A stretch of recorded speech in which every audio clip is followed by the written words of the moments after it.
ver si funciona esto, porque no es nada peor que falle la tecnología en una charla tecnológica. A ver.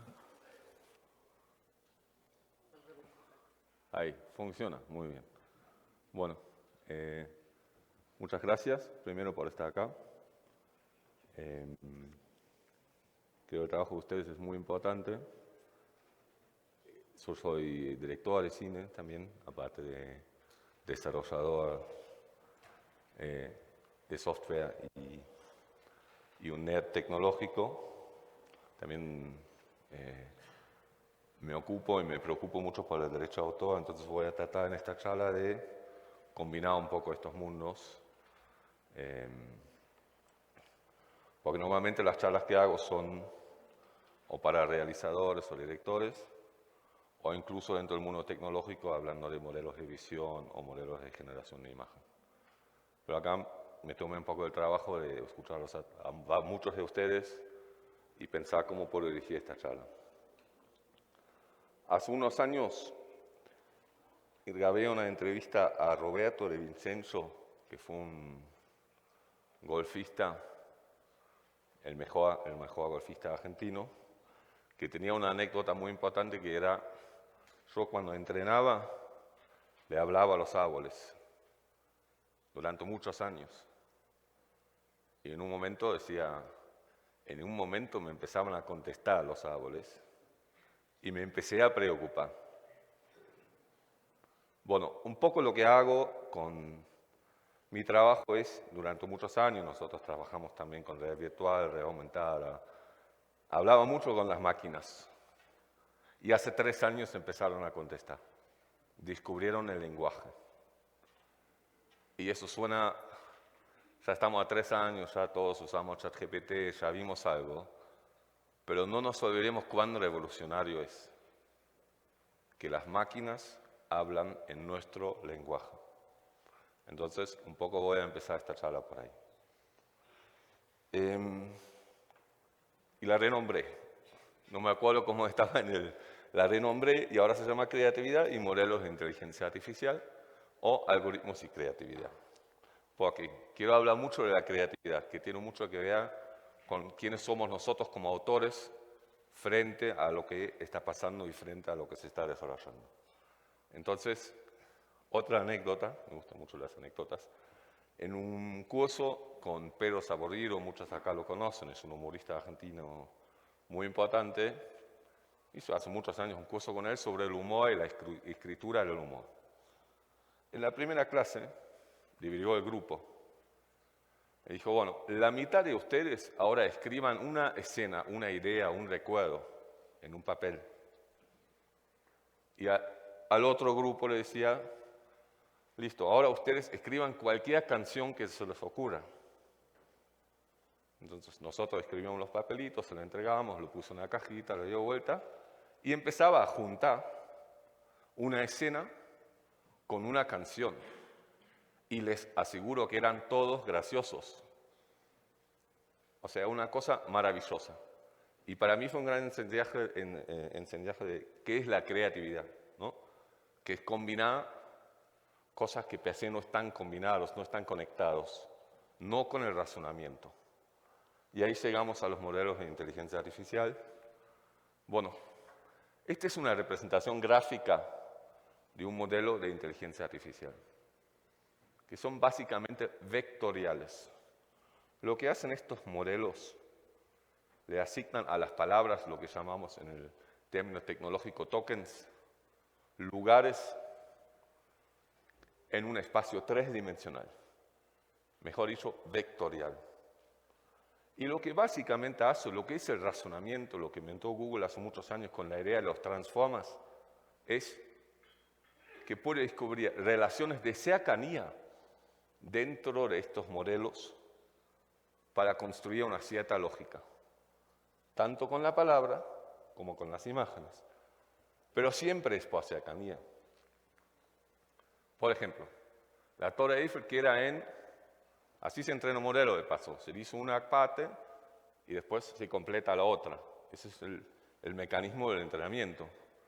Bueno, esto tiene los scores de vector, o sea, en este modelo que vimos antes, en ese COSO 3D detecta que una probabilidad de 99.8, París es la opción más lógica, la más cercana a esta frase, a esa completion de esta frase.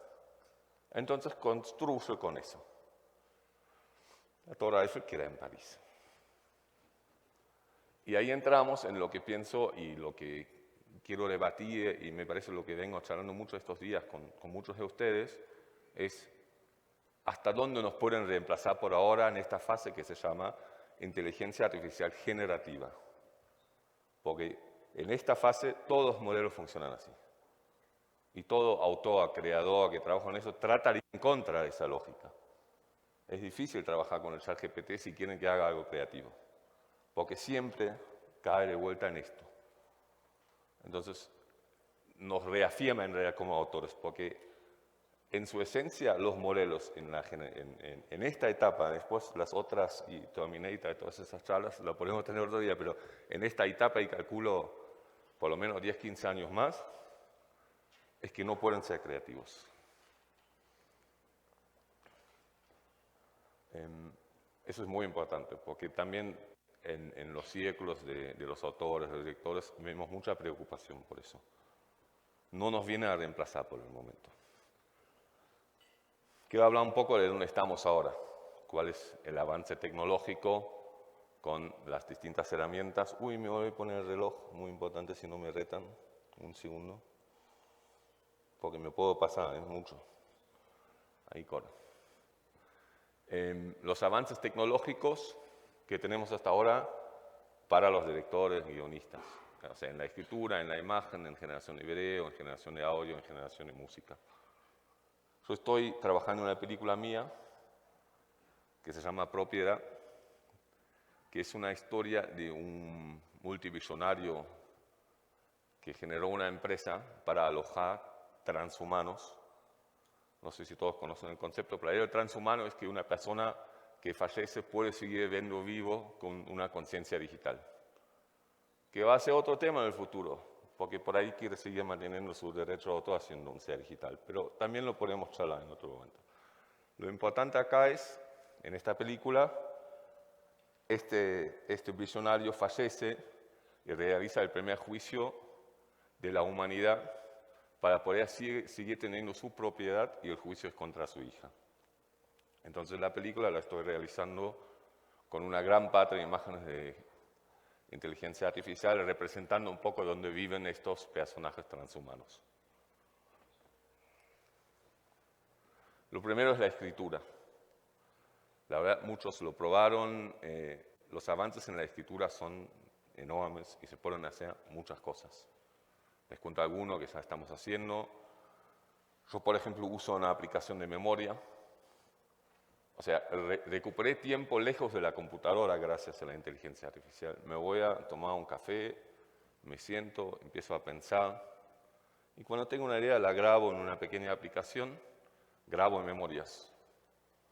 Tengo un blog de notas de inteligencia artificial y cuando me siento a escribir, digo, che, toda la nota que grabé sobre el personaje de la película, ¿me lo pasás de vuelta o me amas una descripción del personaje a partir de todas las notas que grabé? Es increíble, porque separa un poco el espacio de pensar con el espacio de estar frente a la compu, escribir y todo eso. Así que una herramienta muy útil. Hay otras herramientas muy útiles. Por ejemplo, la colección. Se puede editar muy lindo texto, por ejemplo, con el nuevo Canvas dentro del ChatGPT, que es una herramienta que permite editar textos con inteligencia artificial. Anda a una cierta parte, decía, mira, acá cambiame todo hacia este lugar o cambiame el otro. Es muy interesante también para hacer trabajos de dramaturgia, por ejemplo. Lo que hago mucho es correr una parte del guión, una escena, contra un custom GPT, no sé si conocen el concepto, que son GPTs que tienen instrucciones customizadas de uno mismo. Entonces, por ejemplo, digo al custom GPT, vos a partir de ahora sos este personaje de mi película, con este backstory, naciste en tal lugar, te pasó tal cosa en la infancia, tu lenguaje es de esta manera, y yo te voy a pasar un guión y vos me decís si actuarías así en todas las escenas como yo los escribí. Entonces toma el rol del personaje y me corrige el guión. Otro ejemplo más, me parece como muy interesante. La coescritura es muy linda, a mí me resulta práctico, digamos, como lea, marca un cambio, lea de vuelta. A veces es menos engorroso que escribir. Todavía el trabajo con guiones completos o textos muy largos está limitado por una cosa tecnológica que se llama el context window, que es cuánto contexto sería un solo envío, puede manejar un modelo de inteligencia artificial, que otra vez está expresado en esta cosa de tokens.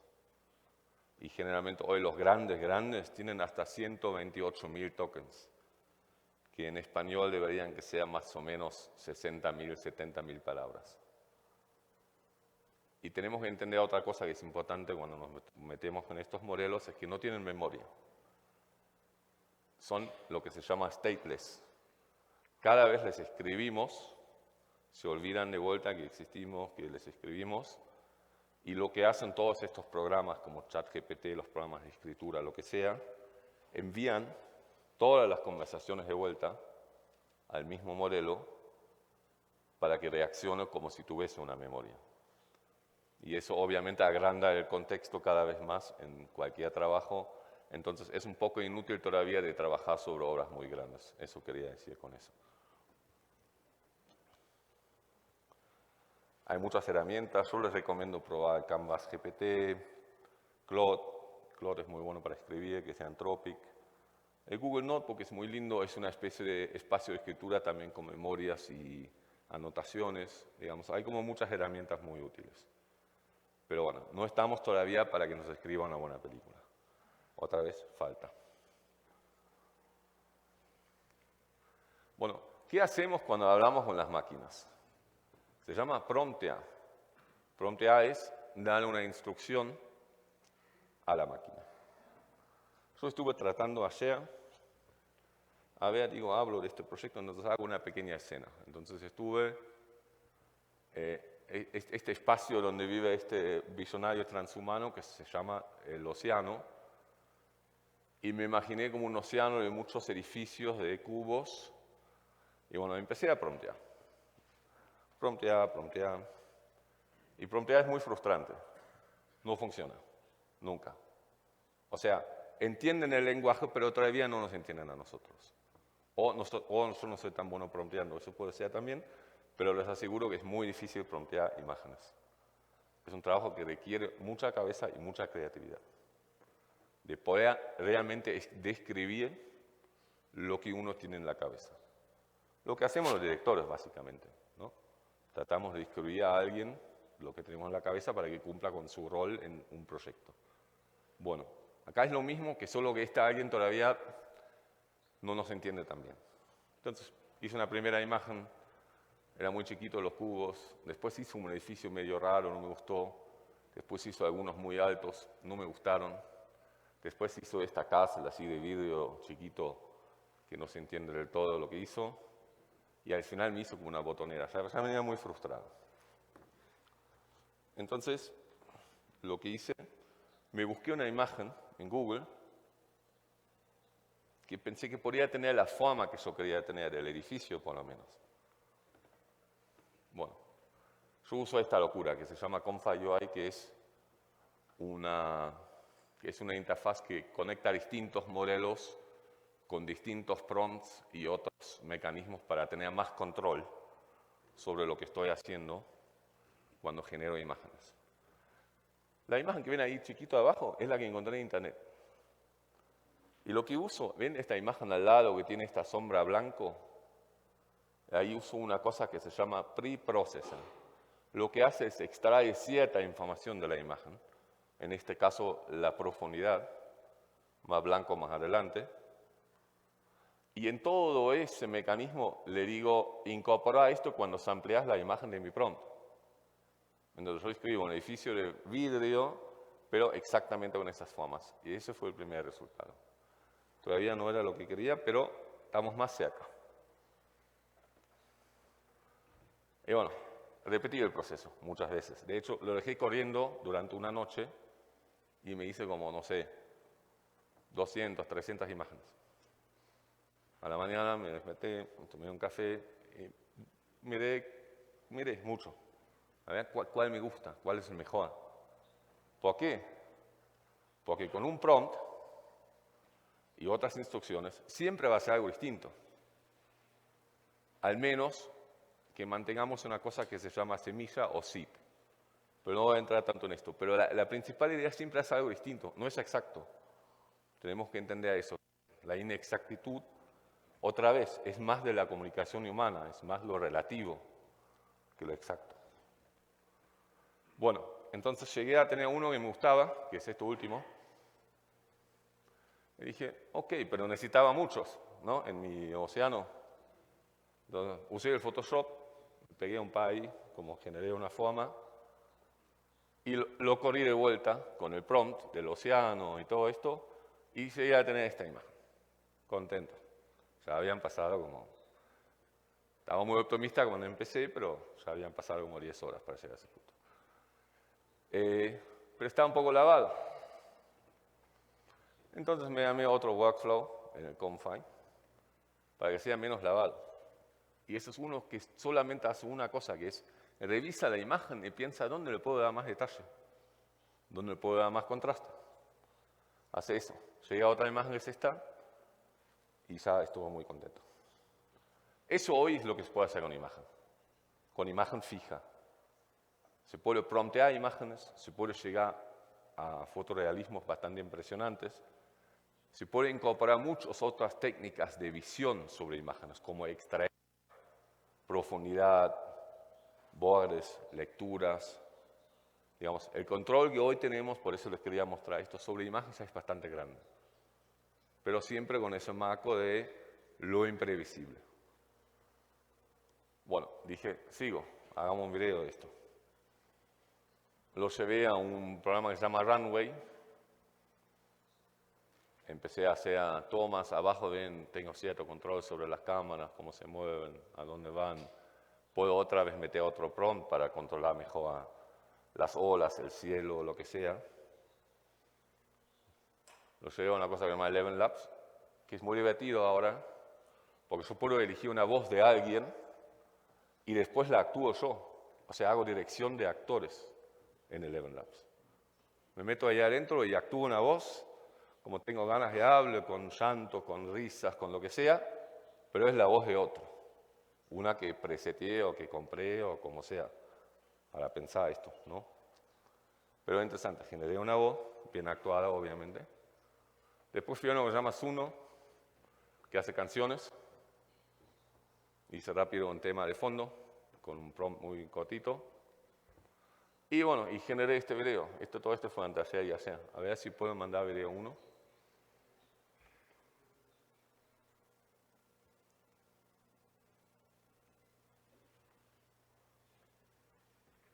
Todo esto para hacer un resumen. Welcome to the ocean, an exclusive realm where souls find eternal life and endless fun, reserved for transhumans seeking the extraordinary. Experience life with 99% embodiment.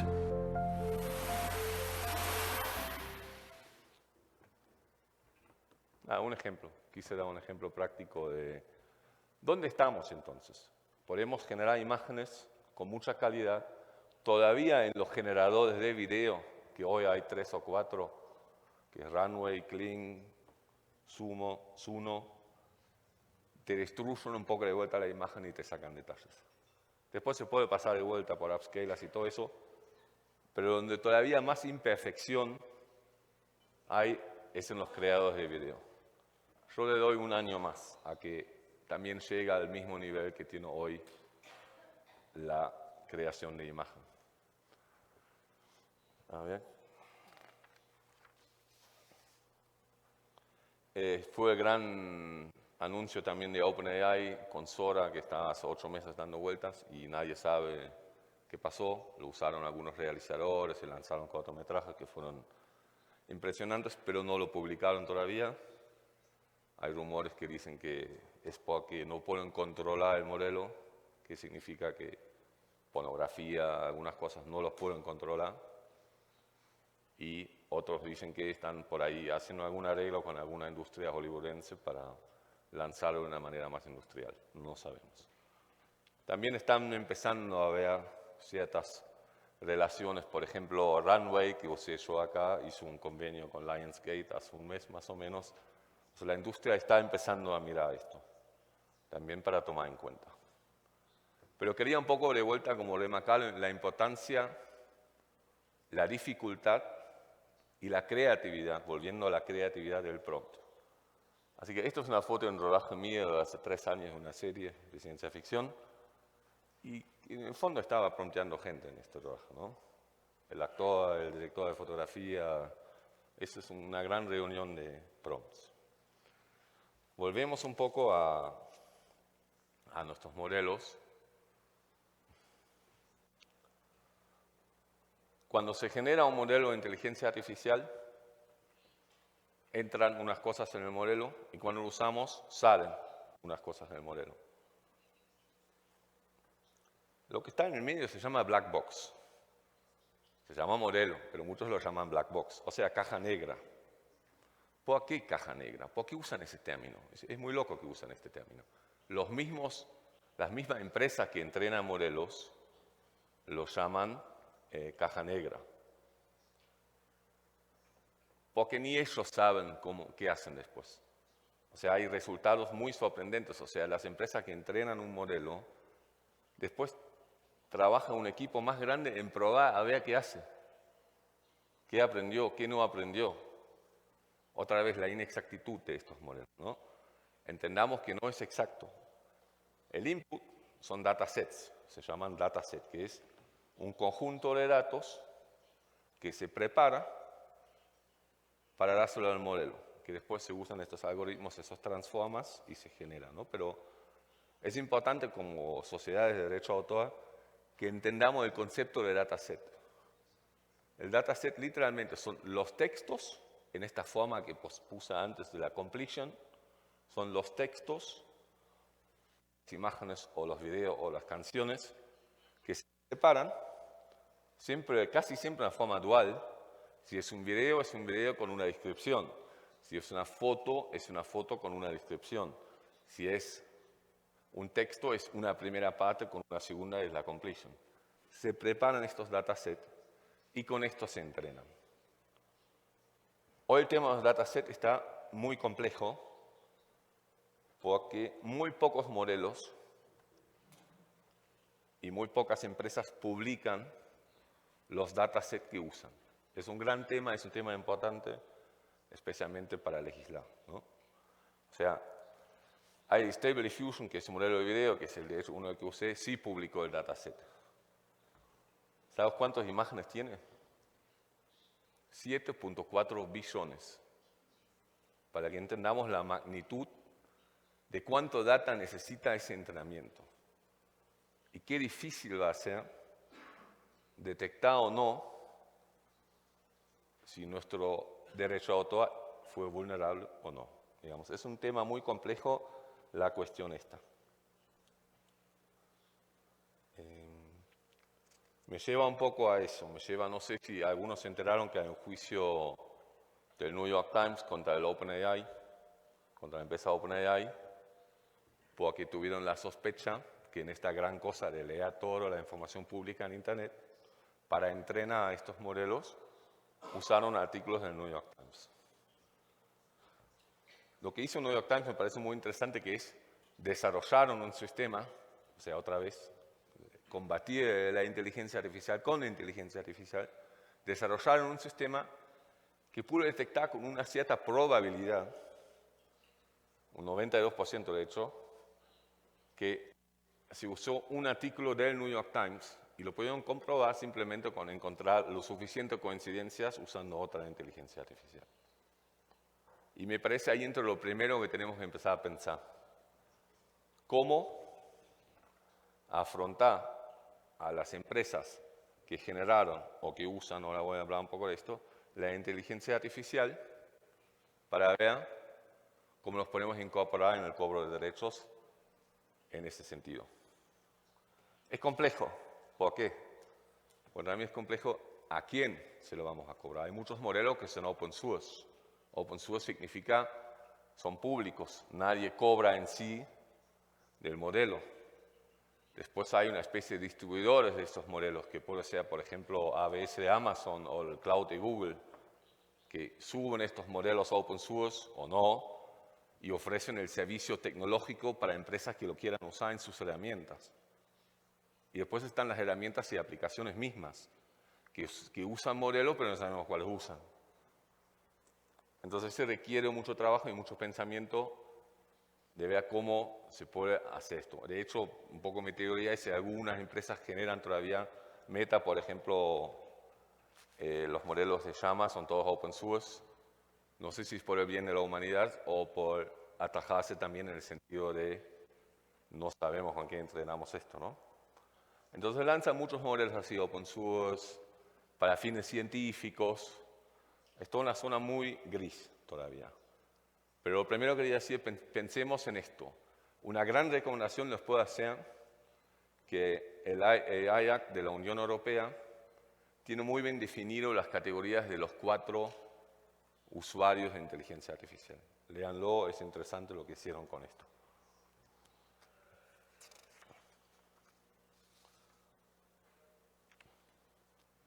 Y ahí llegamos al output también, ¿no? Que son, lo divido de vuelta, son los modelos fundacionales, se llaman, que es el gran modelo entrenado, el modelo GPT Stable Diffusion, que son los proveedores tecnológicos de esos modelos, y las aplicaciones, que esos son como los 3 puntos que tendríamos que empezar a mirar.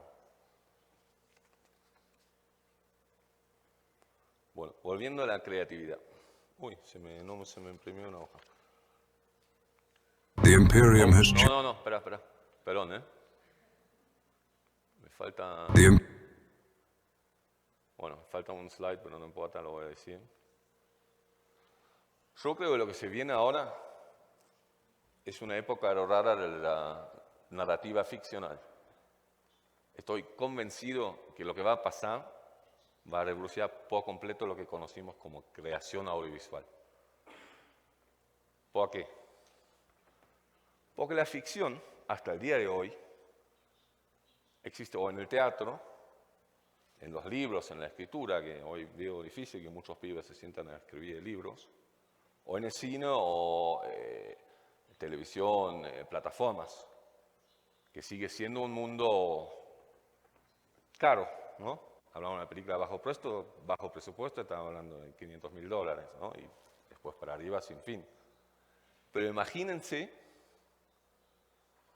millones y millones y millones de jóvenes que pueden contar con muy pocos recursos historias ficcionales. Pero millones, Va a pasar 2 años. Millones de contenidos. Primero se va a dar la vuelta a Internet, porque Internet es más que nada documental en el sentido técnico, ¿no? Los youtubers parecen programas de televisión modernizados. Los tiktokeros hacen documentales en la calle como John Rush en el año 60. Pero ahora van a empezar ficción. Es muy importante eso. Y va a pasar algo muy loco, que van a ser las ficciones de sus mundos. Y sus mundos son digitales en muchos sentidos. Entonces va a pasar algo que también va a ser un gran desafío para nosotros. ¿Qué hacemos con algo así, que ahora sí te pido que pongas el video? Es algo que encontré en un foro el otro día, un foro sobre cómo usar Flux y Confa y qué sé yo. Y ahí la gente comparte lo que hace, ¿no? Encontré esto. ¿Ven? Es el Legolas del Señor de los Anillos. The Imperium has changed. I feel it on the battlefields. I see it in the faces of soldiers. Much that once was is lost. And now none remain who remember it. The Ring of Terror, an artifact that grants the power to rule the galaxy, but consumes whoever wears it. A young guardsman has been given a burden, his loyal friend, ready to fight to the end, sparing nothing. the last of an ancient line of warriors, a commander of the Black Templars, an Eldar, a master of long-range combat, who has come to aid the Imperium, and an old warrior, entombed in the armor of a dreadnought, who will stop at nothing. Now they must unite to stop the force that threatens to.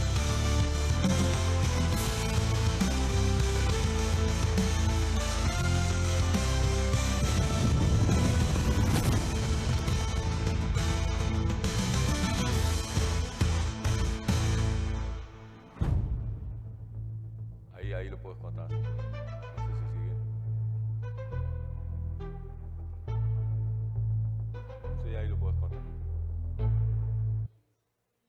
Bueno, ¿qué hacemos con esto?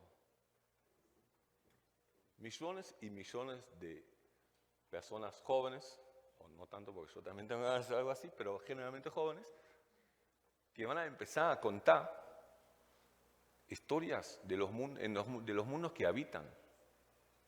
Y que son en muchos casos mundos que tienen derecho a autor, propiedad intelectual, marcas. Es complejo y peligroso. ¿Por qué digo peligroso? Porque lo peor que nos puede pasar es que estos jóvenes terminan bajo la ley, en zonas grises ilegales, y los dueños, no los dueños del derecho autoral, sino los dueños de la propiedad intelectual o los dueños de las marcas, empiezan a usar y comercializar estos contenidos, sin que estos autores sean reconocidos. Este es un ejemplo extremo, porque ahí alguien mezcló El Señor de los Anillos con Warhammer, con no sé qué más, o sea, que realmente rompió todas las reglas, ¿no? Pero va a pasar, va a haber mucha gente que va a hacer películas sobre videojuegos. Claro, juegas, no sé, 300 horas de tu vida en videojuegos y después quieres contar una historia ahí adentro. Y lo van a ver millones de personas. Un poco, mi discurso es, y un poco lo que les quiero pedir, lo que les quiero contar es, incorporemos esa generación. Va a haber nuevos autores, no les tengamos miedo. Las sociedades en los últimos 20 años expulsaron mucho los trabajadores, llamámoslos así, digamos el emprendedorismo falso de las aplicaciones, hablando de los trabajadores de Uber, de Rappi, que no están sindicalizados en la mayoría de los países. Una constante expulsión de personas del sistema. Entonces, un gran pedido que les hago, ustedes en su responsabilidad, es incorporar estos autores, estos nuevos autores, entenderlos, entender las herramientas, empezar a entender cuál es una obra y cuál no. Vamos a tener que redefinir qué es contenido y qué es una obra. Pero seamos generosos en esa definición. Quiero hablar de dos conceptos más, que es esto. Es importante. Porque en muchas charlas hay miedo, es real. Internet se va a llenar de contenidos. Ya ahora YouTube debe ser un 20-30% generado por la inteligencia artificial. Los repositorios en GitHub ya son un 60-70%. Es real. Y cuando viene una ola así, yo siempre, como en casi todos los temas, ¿no? Con la marihuana, con lo que sea, tiendo más a legalizar que a prohibir. Y hay unos conceptos interesantes para legalizar. ¿A qué me refiero? Que es la idea del proof of humanity, es un concepto que está usando mucho, que es la prueba de la humanidad. No sé si algunos conocen WorldCoin, pero hay varios proyectos así, que a través de cierta cosa de tokenización logran que uno en Internet pueda seguir comprobando que es humano. Y valorar esto. Y me parece, si juntamos un autor, aunque use inteligencia artificial, más una prueba de humanidad, tenemos un autor que tenemos que representar. Pero es muy importante que entendamos el concepto de prueba de humanidad. Y lo otro que se está manejando mucho, que es el provenance, que tiene que ver con la imagen real, es muy interesante para los documentalistas, que se están desarrollando sistemas que acompañan también a través de una tokenización las imágenes de su principio al final para hacer un registro si hubo modificación. Es muy interesante también. Más para el periodismo, los medios, un poco para el documental. Pero son dos conceptos que me gustaría que tengan en cuenta para discusiones, para legislar, para lo que sea. Así que empecé con creatividad, voy a terminar esta charla con creatividad. Les va a tocar a ustedes ser creativos, porque es un desafío muy grande lo que tienen enfrente, que es incorporar a estos autores, redefinir qué es una autoría, ver cómo incorporar una generación nueva que va a ser masiva y gigante de escritores, guionistas y directores, y ver cómo podemos hacer que esta revolución tecnológica nos juegue a favor, en todos los sentidos. En el sentido de la redistribución, de la soberanía. La soberanía es muy importante. Estamos todos usando modelos de Estados Unidos, que tienen obviamente sus tendencias, sus opiniones. Tenemos que entregar modelos ya, especialmente en Latinoamérica. Nos pasan un montón de cosas que, bueno, es ahora, y eso es lo más importante. Bueno, tengo 2 minutos más. En los años 90, a mí se me quedó la mitad del PowerPoint. En los años 90 hay una cita muy importante que yo no sé de quién es, y no lo puedo reconstruir, pero dice algo así como, las 2 decisiones más importantes que se tomaron sobre el siglo XXI, en el siglo XX, fue la apertura del Congreso Chino del Capitalismo y que el software cayó dentro de los patentes y no dentro del copyright. Eso nos trajo donde estamos hoy. Monopolización, radicalización en redes, democracias lastimadas. Este momento es igual, repite todo. Esa decisión de lo que hoy hacen las redes en los países, de cómo los algoritmos radicalizan, es una decisión que se tomó hace 30 años. Hoy estamos en este momento con la inteligencia artificial y con democratizarla. Y eso ahí les toca a ustedes. Así que sean creativos. Me quedo acá arriba como unos 10 minutos para responder a preguntas. Les agradezco para escucharme y por ahí me fui un poco a la política, pero me parece muy importante. Y yo estoy siempre, contáctenos a través de la DAC para cualquier cosa que necesiten en ese trabajo que tienen adelante. Muchas gracias.